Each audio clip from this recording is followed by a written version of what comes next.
Welcome to Talking Tax Smart. I am retired Revenue Officer Monty McCary, and we are going to continue our discussion about how the IRS is structured. And so today we want to venture into moving away from those individuals that you'd be in contact with who are seeking to help you understand how to file your tax returns and to ask you various questions into the area of compliance. And so today we want to talk briefly about the issue of compliance and in particular the examination division.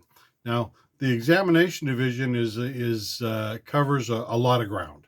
Covers a lot of ground because there are specific individuals in exam that are called revenue agents who handle specific types of cases. So they handle individual cases for individuals that have questions that need to be answered in regard to their tax returns, where they would be called into the office for what's called an office audit. You have individuals that work in the field and dealing with business type returns, where they would do either small business type returns, where they would actually go out into the field and meet with business owners and review their books.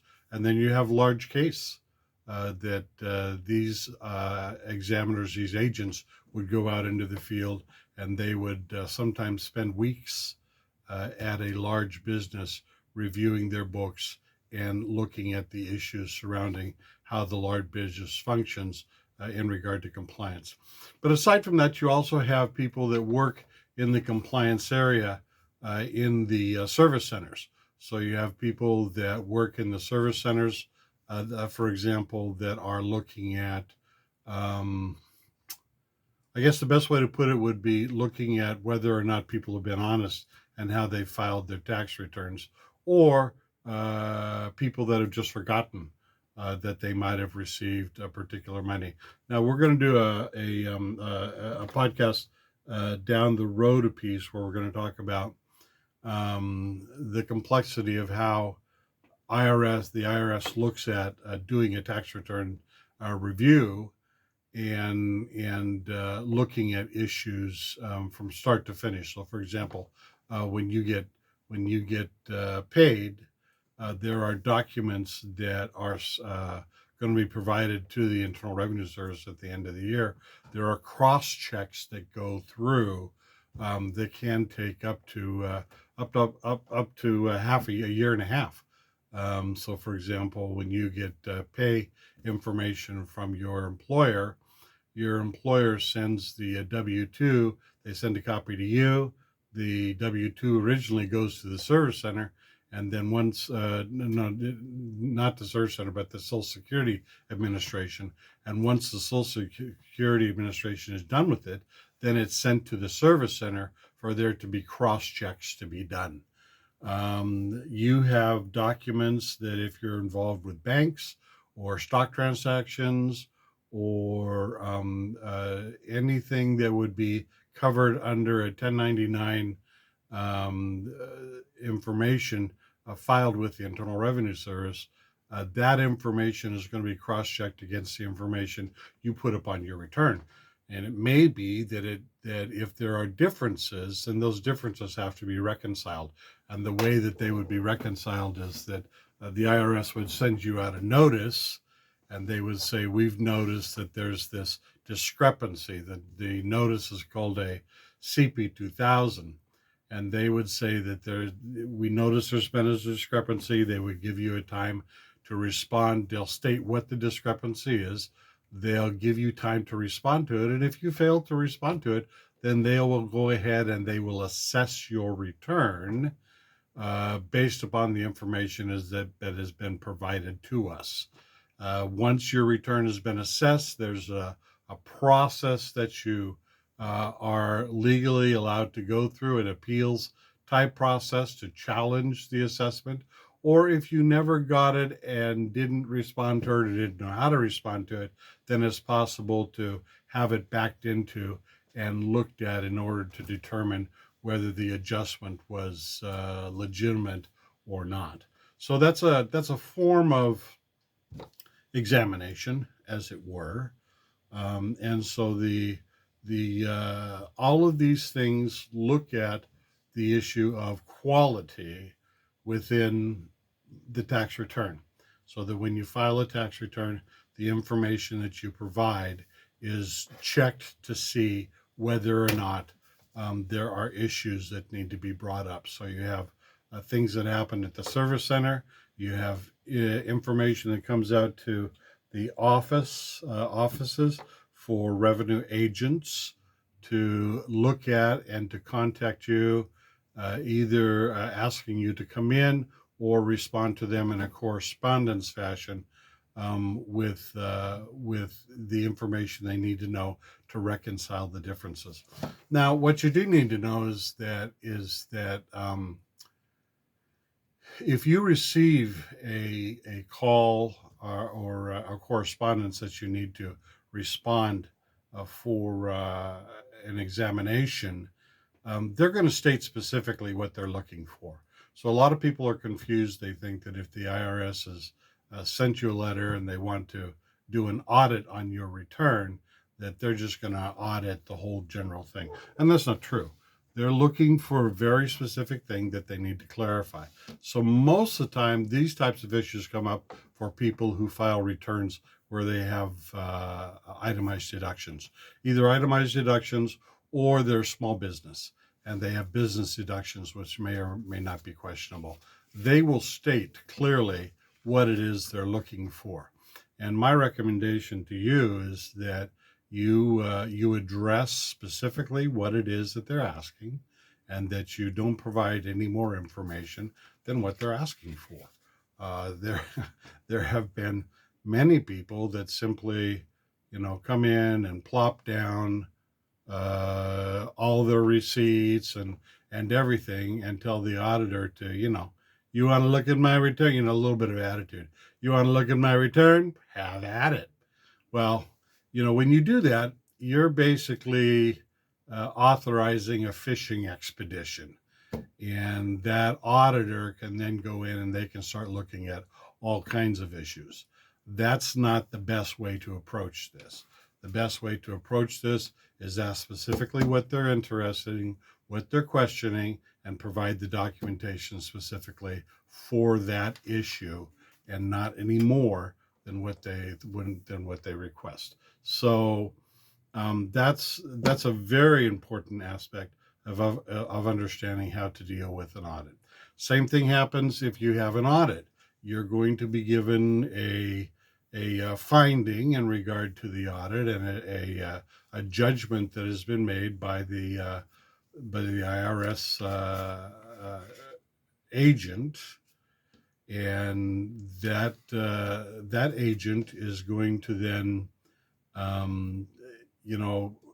propose what it is that they found wrong, and if there's going to be a change or there's going to be no change. If there's going to be a change, there's a process that you go by, whether that if you want to challenge what is being said, you have the right to be able to do so. And that's contained inside of the rights that you have. And so there is a process that you can honor and go through that, so that your rights are protected. You can't object to something just because you want to object. You have to have a specific reason why you think that the auditor is not being fair. Now, again, I'll refer back to this, to what we stated in an earlier episode. Internal Revenue Service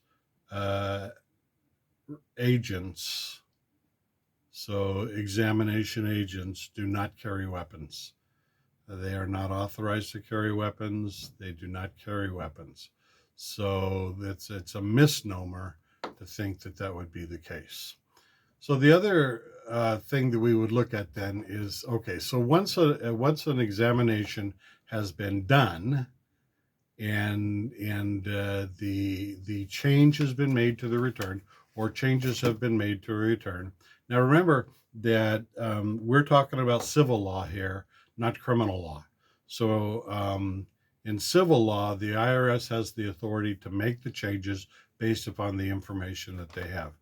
And once those changes are made, then the IRS has the ability to go in and act on those changes that have been made by turning them over to collection division. And so, then if you do things like, have not reported things correctly or failed to file your return correctly or do those types of things, then when you talk to a collection agent, we're going to go over the publication one, but you have the right to say, I disagree with what you're saying. And then that revenue officer who is now going to collect against this has the obligation to go in and to determine whether or not that assessment is correct or not. And again, it's not because you say I don't like it. It's because you have objective information to say this assessment should not have been made. Once it goes to collection, then you're dealing with a revenue officer. And we spoke briefly before about the position of the revenue officer. Basically, revenue officers' sole jobs are to collect revenue. So examination issues, if those become issues, then oftentimes the revenue officer will have to refer back to exam in order to get that resolved. There have been many times when I've looked at a case or had a case turned over to me, and it turned out that the examination that was done incorrectly. And what I had to do is go back and refer the case back to the exam manager who was over the employee who did the adjustment and take it up with them, and then they would take the case back and they would deal with it. So, but still, I had to ask the question, do you agree with this? And if you don't, why don't you agree with it? That said, the revenue officer is somebody who receives cases assigned to them by zip code in the area that the office is located at. And they then go out and they address issues like people fail to file tax returns. People who have not, who owe money to the Internal Revenue Service, either personally or for business purposes, because revenue officers are under small business, self-employed, and so we deal with individuals as well as cases that go up to $1 million and over. And so the revenue officer goes out and they physically take the information that they have. They research the case to find where the individual is at, if they have assets, all those types of things. So they will go in, they will do a massive amount of research, and then they go out into the field and they contact the taxpayer directly. And in contacting the taxpayer, their job is to say, this is the information that we have in regard to the period or periods that you owe for, and you will deal with this now. Now, let me throw out there this for a purpose of discussion, that once your case has been assigned to a revenue officer, there are businesses out there that say that they can protect you from the IRS taking any type of action in regard to your case. And that is simply not true.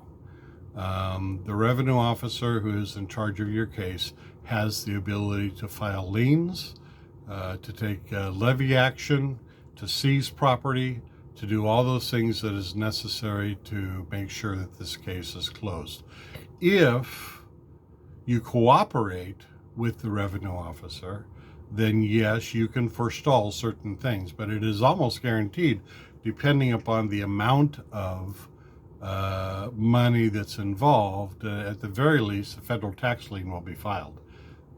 Aside from that, it'll depend upon your cooperation. So the revenue officer will meet with you. They will discuss with you what your situation is.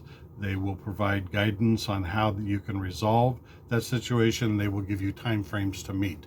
They provide you at the end of the meeting. Well, first of all, they go through the publication one, which we will discuss later. They provide you with the documents that they need. So you'll fill out a financial form. You'll fill out information about your current business and what your finances are. You'll be given time to be able to get that information to them, and they will put all this information down on what's called 9297. And with that form, then they will document what the expectation is to move the case forward to resolution. And resolution is going to be, if you have the ability to pay, you will pay. And there are guidelines specifically for what is allowed and what is not allowed in regard to an installment agreement. And so, yes, installment agreements are possible, but there are guidelines on what is necessary to establish an installment agreement. And those guidelines are not, well, I think I can pay $500, or I think I can pay, $250, or I think, no, it doesn't work that way. Because anything that you think you can pay is going to be, first of all, established by what your financials show and what you can, in other words, how much money you have coming in, what are your allowable bills going out, and then based upon the guidelines which are set, then the discussion of a installment agreement can be made. But the revenue officer is going to be in charge of looking at what their criteria is and how you meet that criteria for whether there's going to be an installment agreement and what actions are going to be taken. If you cooperate with the revenue officer, whether you have representation or not, if you cooperate with the revenue officer who is in full charge of your case, then that revenue officer will guide your case to resolution according to what the law says.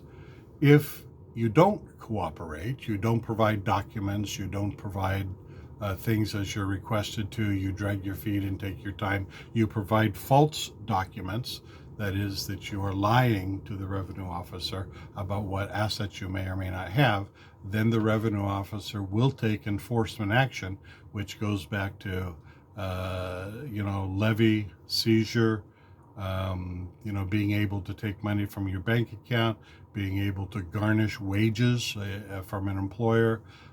There are certain things that they cannot touch, but there's a list of what they can't touch, like pensions and Social Security and things like that. But that being said, they can garnish your wages, and again, there are a format that they have to follow. So their job is to collect against what is there, and they have the power and the authority to be able to do so. So my recommendation is if you are visited by a revenue officer, then you need to take it very seriously, in the same way as if you are notified by examination division that they have questions about how you filed your tax return and the information that has been provided to the Internal Revenue Service. Now, it's quite serious from the standpoint that when you fill out a financial statement for the Internal Revenue Service, at the bottom of that page, there is a signature that you give that the information you've provided is correct, and that you've been honest and open about the information, and that you are signing that document under penalties of perjury. So if you fill out false information on a document to the Internal Revenue Service, it is prosecutable as a felony. So this is very serious when you're notified, and something that you need to take care of. So we've talked today about the fact that examination division are revenue agents, and they are assigned to look at your ability to comply with the laws as they are, and if they have questions, to contact you and address those questions. Revenue officers, a separate division entirely, operate after any type of a change has been made, and they have the authority to collect against what is owed on the federal tax return. So that's a basic overview of the different people that you would have contact with, in regard to your tax return in the Internal Revenue.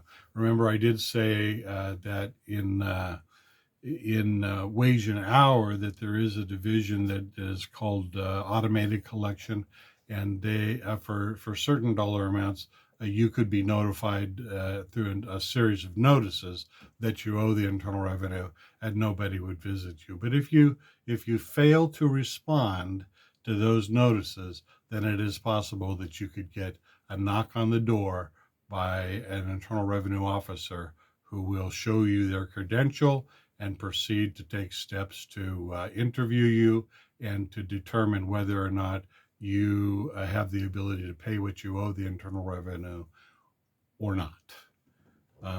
And so that's how that works. Let me just state this as I close this section out. Then, the thing is that this is my personal opinion, but I think that the customer service, most of these jobs that I've talked about are very focused on how they operate within the Internal Revenue Service. So customer service is the only division, or the only set of employees that I know of that have a broad understanding. They have a broad understanding of tax law. They have a broad understanding of how returns are processed. They have a broad understanding of the overall collection issues, since they do some collection, and how accounts are dealt with over any of the other groups. So I have a lot of respect for customer service representatives, as well as the specialists inside of customer service. And my history and time with customer service served me well as an IRS enforcement officer for the Internal Revenue Service. So as I've stated before, just remember that the way our tax system is set up is if you're going to play, you got to pay, and you should be honest in how you go about trying to make that happen. Until another episode comes up available, and we are going to continue to explore the administrative aspect of how the Internal Revenue Service functions. This is, if you like the content and you would like to hear more, hit the like button. If you would like to know when things are coming out, hit subscribe. And we're going to continue to just have interesting episodes covering how the Internal Revenue Office operates, so that you can be better formed as a citizen. Thanks for watching. This is retired Revenue Officer McGarry, out for now.